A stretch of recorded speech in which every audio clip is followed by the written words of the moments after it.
I'm already a millionaire in my mind. I may not see it yet, but I believe it now. In the same way a seed is called by its finished form, I'm accepting my divine inheritance as a child of God. I'm meant to have life and have it more abundantly. My treasure on earth shall correspond directly to the treasure in the heaven of my mind. Abundance is my birthright. Ashe, amen, and so it is.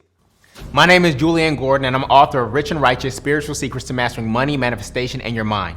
After becoming a multimillionaire through real estate investing, I was moved by God at the beginning of the pandemic to share my money mindset that allowed me to quit my job in January of 2009 at the bottom of the last recession and achieve full financial freedom. I own my mental real estate before I own any physical real estate. This book is like some of your favorites: Rich Dad, Poor Dad, As a Man Thinketh, Think and Grow Rich, and the Bible all in one. But the divine downloads and thoughts that are in here are 100% original and came to me over a 6-month period at the beginning of the pandemic. This book is normally $100 on Amazon if you went there right now, but I want to give you access to it for free by inviting you to our next reading group. Yes, the reading group is 100% free. Every weekday for 100 days straight, I'll be reading and discussing the 10 money commandments in the book that make money come to you in your life easily, more frequently, and abundantly. And it will take about 30 to 45 minutes as we read 3 to 5 pages per day until we finish the book and reprogram your mind around money. Why 100 days? Well, if you are 30 years old, you've lived for 10,950 days. And we have to deprogram and reprogram the negative, scarcity-based money mindset society has taught you. And I believe I can do that in just 1% of the time in about 100 days. I'm done with shelf help. You know, when you buy a book to change your life, but you never read it, it just sits on your bookshelf and collects a whole bunch of dust. We off that. When is the last time you had an author actually read their book to you out loud because they cared about you getting the information in your soul? I'm not just here to get this book in your hands. More importantly, I want to get it in your head and your heart, because that's where the real transformation occurs, in the conscious and the subconscious mind. As scripture says, be ye transformed by the renewing of your mind. This is not the type of book that you just read once. To renew the subconscious mind requires repetition over and over and over. So if you joined us last time, I encourage you to join us again. I myself have read this book over 10 times already. So click the link to join our next reading group, and when you sign up, I'm going to give you the first 2 chapters of the book for absolutely free on what is money and abundance is your birthright, so that you can start your journey to a more abundant life today.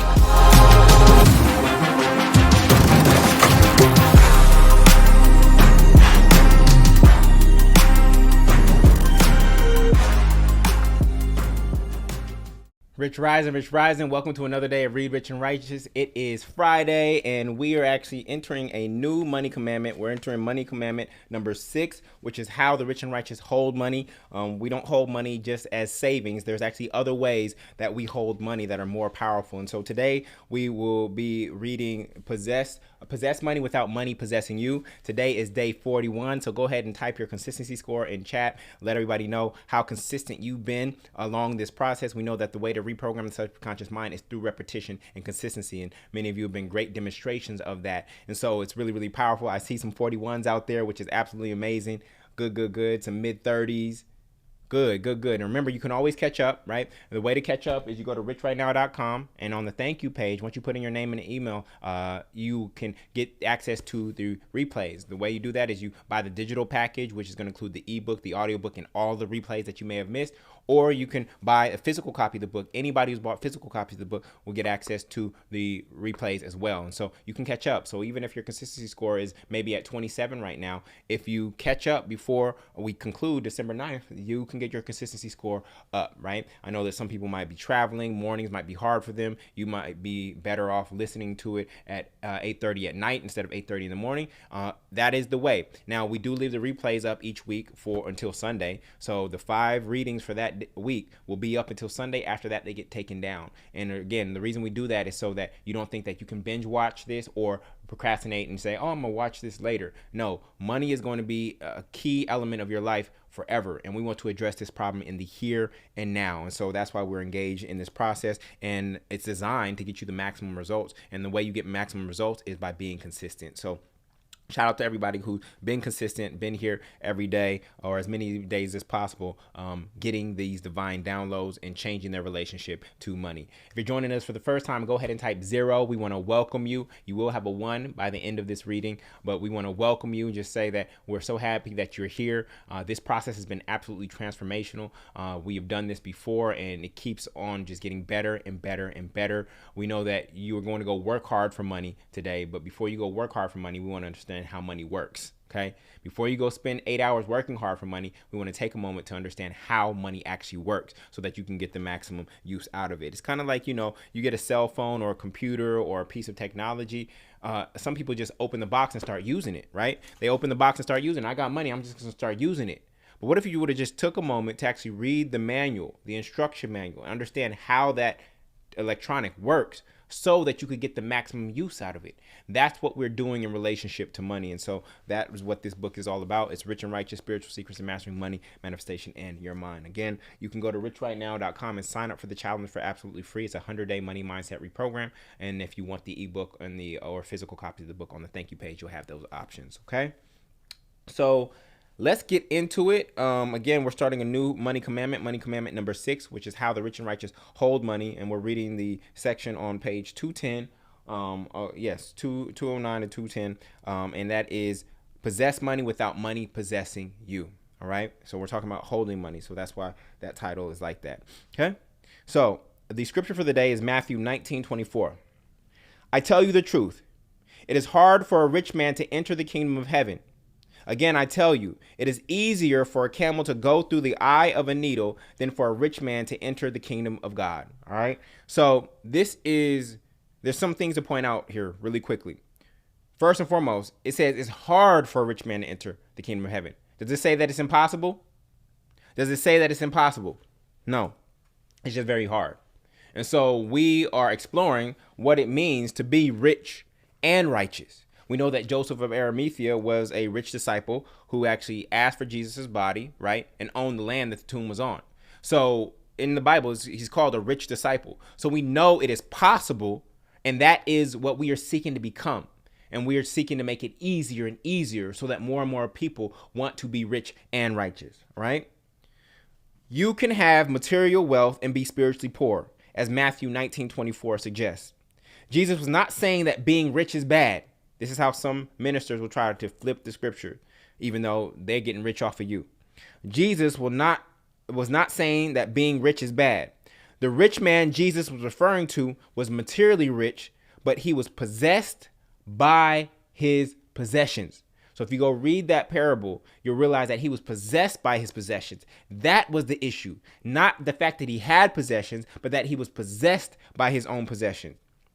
Therefore, it would be hard for him to enter the kingdom of heaven, which means he missed the mark, otherwise known as sin. Listen to this, family. Rich is not just having money. It is also money not having you. Rich is not just having money. It's also money not having you. Someone once said, with money, you can buy a house, but not a home. With money, you can buy a clock, but not time. With money, you can buy a bed, but not sleep. With money, you can buy a gun, but not peace. There are things that you cannot buy with material wealth. Some people are so poor, all they have is money, which is the lowest yielding asset in the entire world. They don't have any of the more valuable things that money can't buy, like love, joy, family, time, self-esteem, righteousness, peace of mind, and heaven on earth. These things have no price tag, and they actually cost you nothing. But a lot of people have bought into the program that I need to go get a lot of this and then retire so then I can have all of these things. No, you can have all of these things right now. And in fact, when you are in the vibration of all these things, you will find that money comes to you easier, okay, and more frequently. In fact, just like not being possessed by possessions, I'm happy with my level of wealth, right? I'm grateful for it. And, I lived in a tiny home. Family. I could have had the biggest home you could imagine, right? But I lived in a tiny home because I wanted to, one, have the experience of being a community in that way, right? But I also am not somebody who's possessed by their possessions. I wanted to put the abundance and the money in its place, that you don't have power over me, and that I'm really just a simple man. I'm a simple man, and I never want to be possessed by my possessions and so weighed down by my possessions. If God says go over here, I want to be able to go without having to worry about, well, God, I got to take care of this house real quick and all these cars and this and that and this and that, right? I never want to be possessed by my possessions, so I did it as an opportunity to have an experience, and I did it as a form of discipline and, in a way, fasting a little bit from possessions that I could have, but that I realized I don't really need. I'm happy with who I am.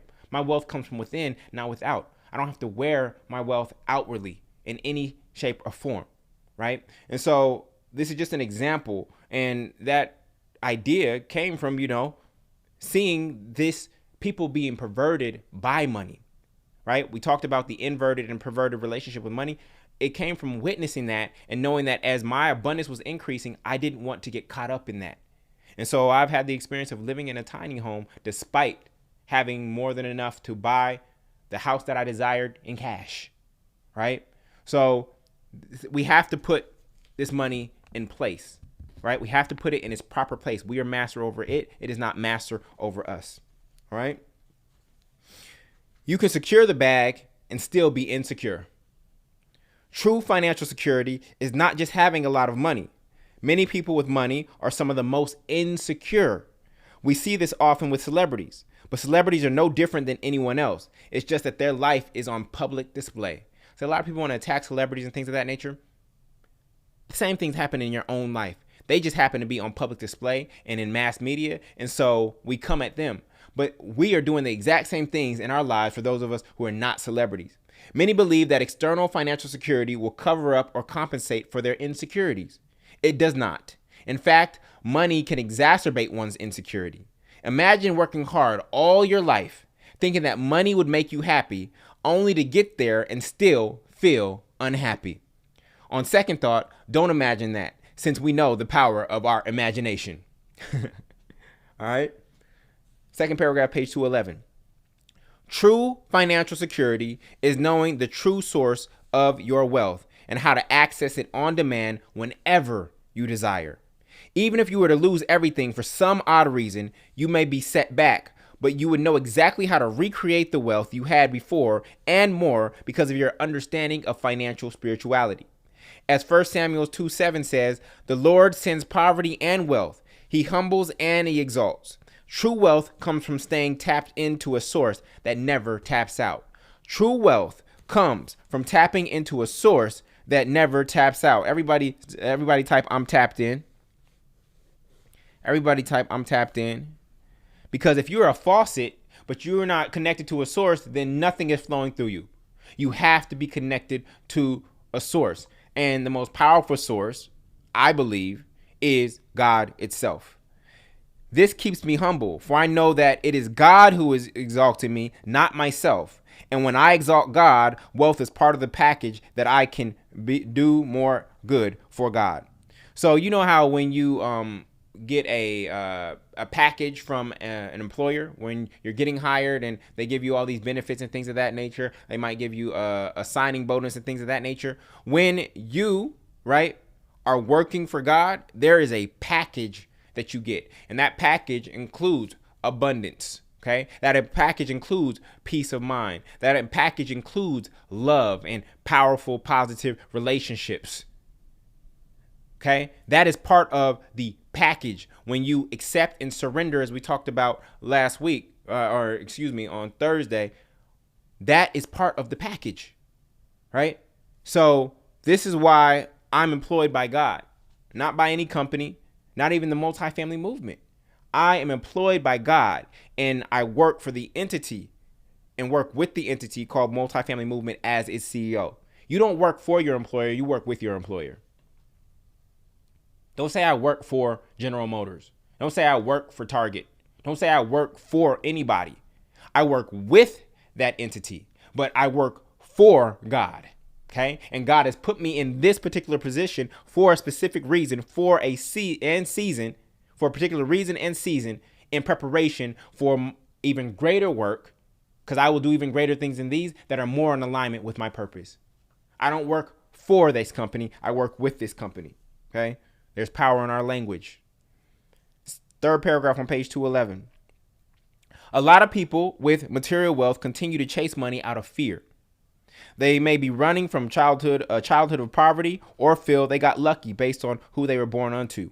Or perhaps they got into the right industry or company at the right time, or their parents left them a significant life insurance policy, or they won the lottery or a legal case. When you're lucky, you don't know how the laws, and therefore you don't know the laws, and therefore don't know if you could replicate success if you lost it all. So there's actually insecurity in that when you got it by luck, right? You don't know if you could replicate it if you lost it all. You know that the power did not come from within you. It came from outside or around you. It came from your parents. It came from this lawsuit. It came from this, right?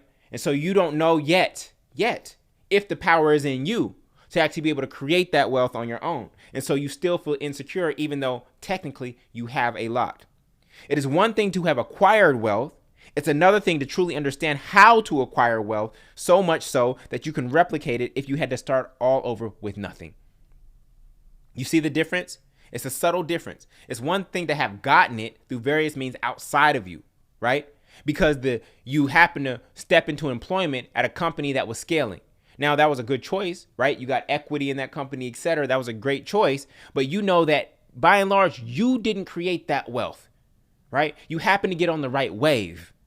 Ultimately, we want to know how to create the wave for ourselves, how to elevate our frequency so much that we are the wave. Are you with me? There is more power and security in that than happening to have caught a wave. Having it caught, what do they call it? A waterfall, right? Where you just get money out of nowhere for something that happened. Are you understanding? There's more security in the ability to create it than to just happen to catch it. When you don't understand how wealth works, that could lead to a scarcity mindset and fear of loss because you don't know your wealth's true source. Most successful people default to hard work as the reason for their wealth when they can't see the hidden mechanics and the metaphysics that resulted in their abundance. When you know the laws, you can enjoy your abundance, and your joy doesn't fluctuate up and down with the economy or your bank account, right? So in Malcolm Gladwell's book, Outliers, where he was looking at the world's most successful people and studying them, a lot of people attributed their success to just working harder than everyone else, right? He did an examination of hockey players and how many of them made it to the Hall of Fame. And when interviewing them, they would just say hard work. And hard work was kind of like this vague term that they used to say, I just worked harder than everybody else. And while they may have worked hard, what he actually found was that when he looked at the birth dates of NHL players, right, in the Hall of Fame, he found that their birth dates happened to be in 2 specific months. And those specific months were just before the age cutoff. So when they were young, right, just because their birth dates were just before the age cutoff, they would enter into, let's say, the 9 and 10-year-old group, but they would be the oldest in that group. So at that age, they had a physical superiority over the kids that were the younger in the group because there were growth spurts in that time. And therefore, because they were physically dominant over the younger people, they got tracked to be on club teams and all-star teams and et cetera, et cetera. And that was a key factor in them not only making it to the NHL, but also them making it to the Hall of Fame. Their confidence got boosted early on because they simply where their birth date was. And they did not choose their birthday. Well, spiritually, they may have chosen their birth date, but in the physical realm, they did not choose their birth date. So it was really the cutoff date that determined and had a huge impact and was a huge factor in whether or not somebody made it to the NHL, right? And if they became a Hall of Famer. How crazy is that, right? So the reason I share that is that many successful people, they default to hard work, but it's actually not hard work all the time. Hard work is not the only answer. Yes, you must work hard to make it to the NHL and to become a Hall of Famer. You must work hard. But there are other hidden factors and mechanics that we are becoming aware of as we understand what actually leads to success, right? And when people don't know how to describe those things, they just categorize it as hard work. And now you hear these people saying, I just worked harder than you. No, all of you are working hard right now. Is there one person here that's not working hard? Maybe somebody's unemployed, right? But is there anybody else besides unemployed folks or retired folks? Is there anybody here that's not working hard? You're all working hard. You're all working hard. And that's why you're here trying to figure out how to manifest and produce without working hard. You're all working hard. So hard work can't be the only answer. Okay. So that's really, really key, is for us to find our security in understanding these unseen laws, and not just categorizing it as hard work. Oh, they worked hard on me. No, they probably understood the laws better than you. Right. Warren Buffett, he has a lower tax rate than his own secretary. Why? Because he understands the tax laws better than his secretary. She has ordinary income, which gets taxed the highest level. And he has what we like to call extraordinary income, right? That gets taxed at the lowest level. Capital gains, that gets taxed at the lowest level. So when you understand the laws, you don't have to work as hard as somebody else to get an equal or greater result. Is this making sense? So this is where our security comes in. It's not in the acquisition. It's in the understanding of the laws and how to recreate if we must. Right? As Jay-Z said, put me anywhere on God's green earth and I'll do what? I'll triple my worth. You take away my $1 billion and guess what? Because of my mind and who I am and who I know I am, I'll be able to recreate it. It may take a minute. From Marcy to Madison Square, the only thing that mattered was just a matter of years. I could probably manifest quicker now because I've elevated since I wrote that verse. Okay? Actually, I didn't write it. Jay-Z didn't write it. He downloaded, divine download. He even talks about his writing process is spiritual. Close the door and let God in. Right? Page 212, second paragraph. I'm so happy for the abundance any materially rich person has been able to manifest or was born into. We celebrate abundance in all forms. Everybody type that.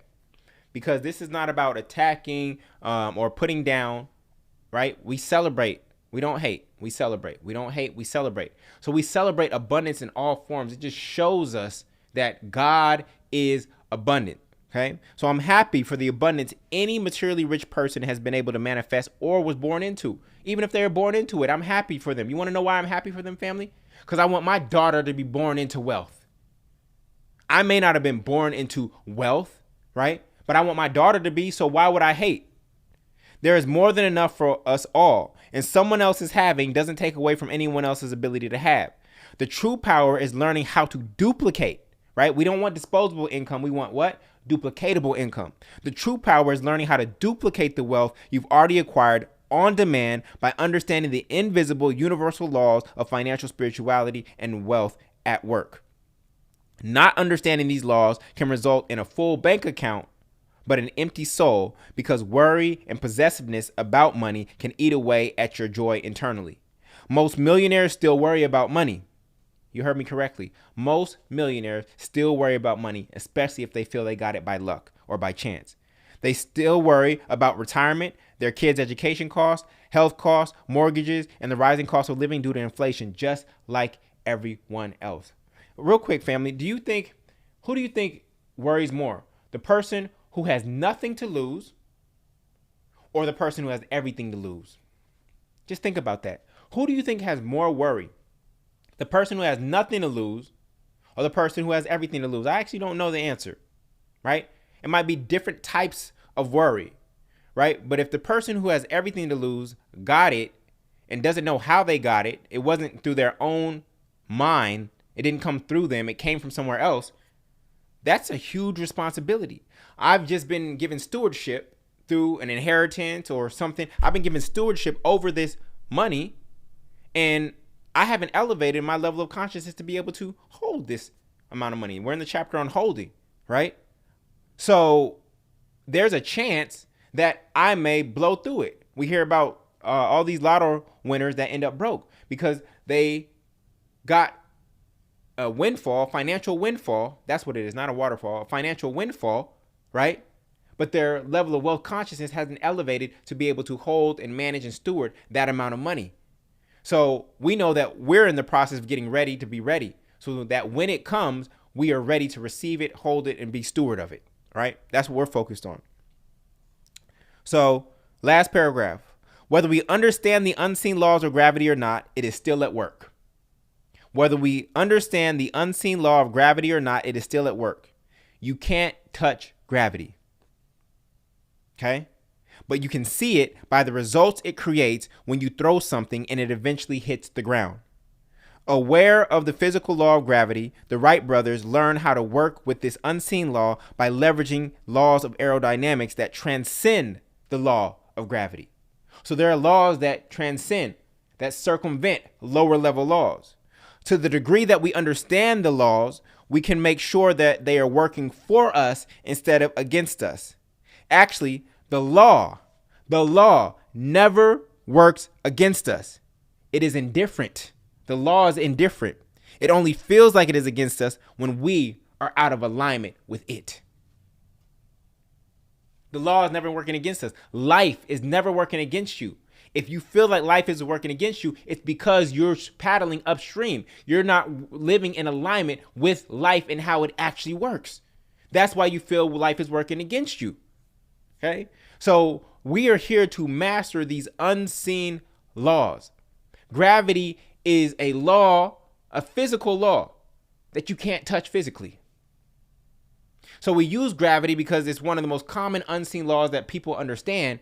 But if that applies to gravity, we are exploring all of these unseen laws, like the law of correspondence, right? The law of attraction. We're trying to grasp these laws and see how they actually, even though they are unseen and non-physical, how they influence our physical reality. All right? So that concludes today's reading. This was short. We only had 3 pages today.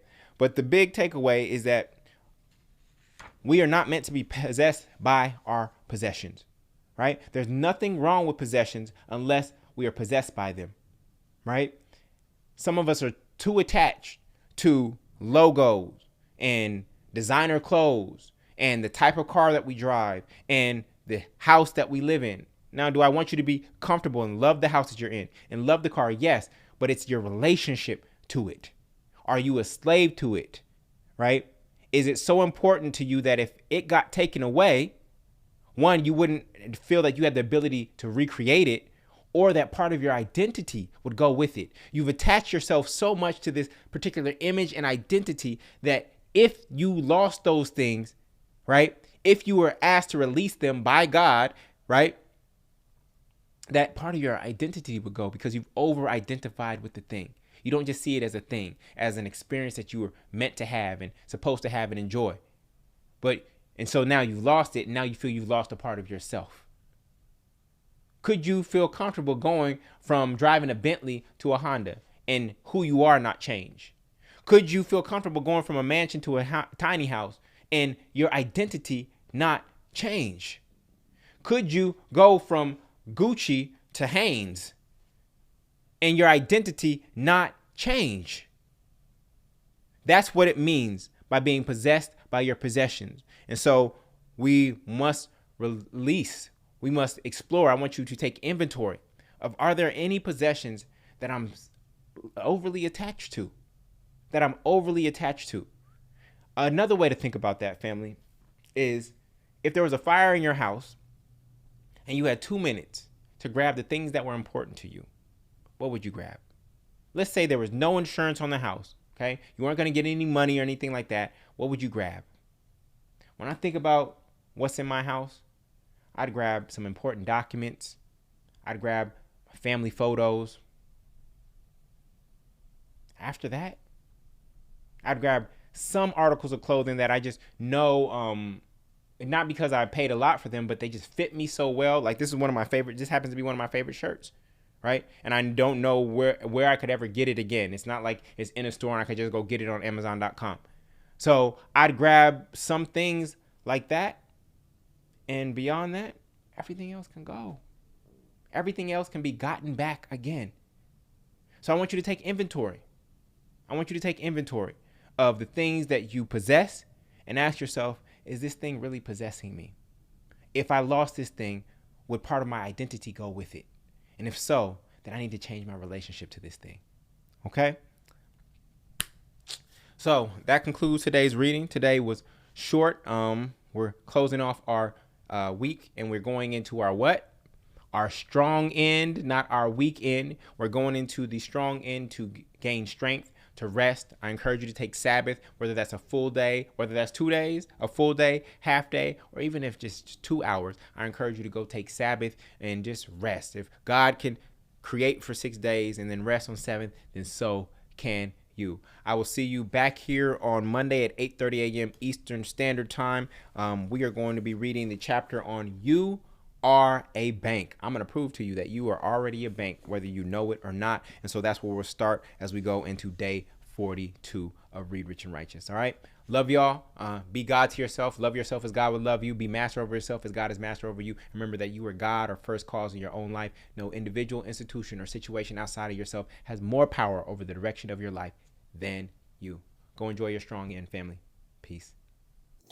I, Jullien Gordon, with this mortgage, relinquish part of my freedom to psych. I've been rent-free since I acquired my first multifamily property, a triplex in Brooklyn, New York, in May of 2013. And since then, I now own 16 multifamily properties with 40 doors that generate about $38,000 per month in rents in just 8 years on the side. Do not sign a 30-year mortgage. Get freedom for life when you buy a multifamily property. Did you know that the word mortgage literally means death pledge? The prefix mort is the same as mortician or mortuary. Listen to me. 44 million households rent, and 82 million single-family buyers think that they own, but they don't. HGTV will say, congrats, you're a homeowner. But that's not true. That's a lie. The moment you get the keys, you're a home buyer. And that is a huge difference. As a home buyer, you're still paying rent. It's not rent to a landlord. It's rent to the bank to use their money. That's called interest. You are borrowing the bank's money, right? The interest on a $300,000 home at a 4% interest rate will be about $208,000 over 30 years. So that $300,000 house is actually a $508,000 house. What does that mean? That means that you're not only buying yourself a home, you're also buying a home for your banker. If this is you, I can help you get out of this by acquiring a multifamily property. Whether it is rent or a mortgage payment, most American housing expense takes up about 35% of their income. In times like this, when rents are rising, unemployment is rising, and inflation is rising, but wages are staying stagnant, you absolutely need to be rent and mortgage free. Imagine the freedom of never, ever, ever, ever, ever having a housing expense for the rest of your life. If you want financial freedom, starting with your rent and your mortgage, like I did, then click the link below and register for my free webinar coming up on how to finance, find, and finalize multifamily real estate deals. It is actually not as hard as you may think, but keeping up with rising housing costs are. You need to be the receivers of rent, not the payers. Your time is now. Click the link below.